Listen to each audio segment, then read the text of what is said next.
Assalamualaikum warahmatullahi wabarakatuh. Halo semuanya, perkenalkan nama saya Tifadian Kalista dengan NPM 2317051020. Pada kesempatan kali ini, saya akan menjelaskan bagaimana cara saya belajar tentang teori komputasi, teori bahasa, dan teori otomata pada mata kuliah teori bahasa dan otomata yang diampu oleh Bapak Febi Eka Febriansyah STMT. Jadi metode belajar saya adalah saya searching dari berbagai macam sumber yang ada di internet, karena kan digitalisasi sekarang memudahkan saya untuk mencari berbagai materi di internet sendiri. Selanjutnya saya merangkum dan memasukkannya ke dalam suatu PPT sehingga saya dapat menjelaskannya dengan mudah. Berikut penjelasan dari materi yang telah saya pelajari.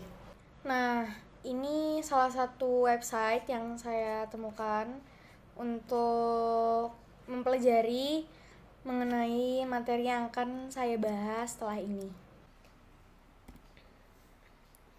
Yang pertama, menurut saya teori komputasi itu adalah sebuah cabang dari ilmu komputer dan matematika yang membahas bagaimana suatu masalah dapat dipecahkan pada model komputasi menggunakan algoritma. Dan teori bahasa itu sendiri bagi saya adalah merupakan salah satu teori dari teori komputasi tersebut yang datang dari bahasa dan rekayasa sistem, terutama yang berbasiskan matematika. Teori bahasa otomata itu dijadikan suatu gagasan mendasar dalam komputasi yang menjadi tools untuk mengenali suatu persoalan atau masalah, karena dapat memberikan konsep dan prinsip untuk memahami suatu persoalan yang berkolerasi dengan bidang ilmu komputer.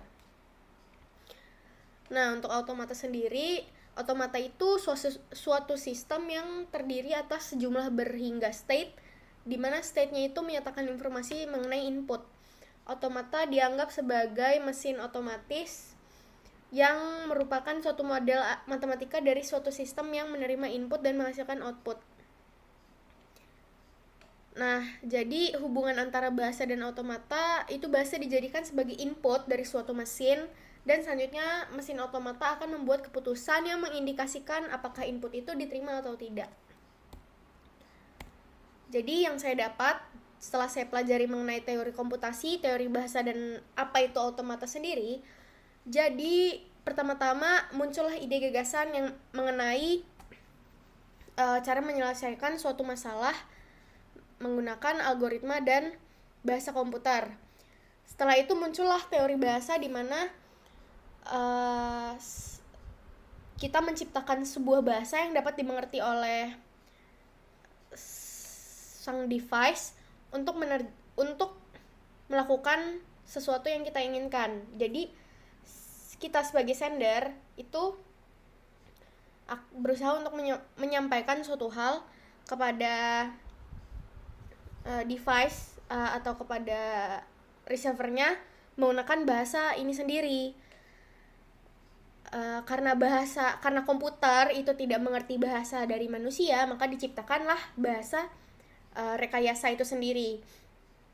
Selanjutnya muncullah device atau automatanya sendiri dari automata untuk merealisasikan perintah-perintah yang telah dibuatkan dalam bahasa tersebut sehingga dapat direalisasikan dalam device tersebut. Jadi device itu sesuai dengan yang di sini dijelaskan, bahasanya diinputkan ke dalam mesin atau device.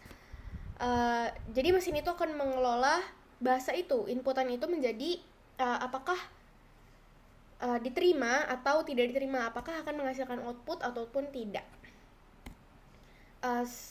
Saya akan membahas sedikit mengenai bahasa di sini, karena kedepannya kita akan belajar mengenai bahasa sendiri.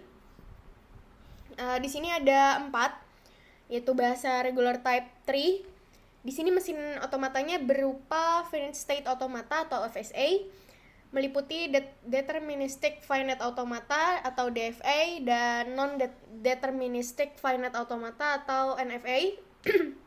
Dan aturan produksinya Sebuah simbol variabel maksimal memiliki sebuah simbol variabel yang bila terletak di posisi paling kanan.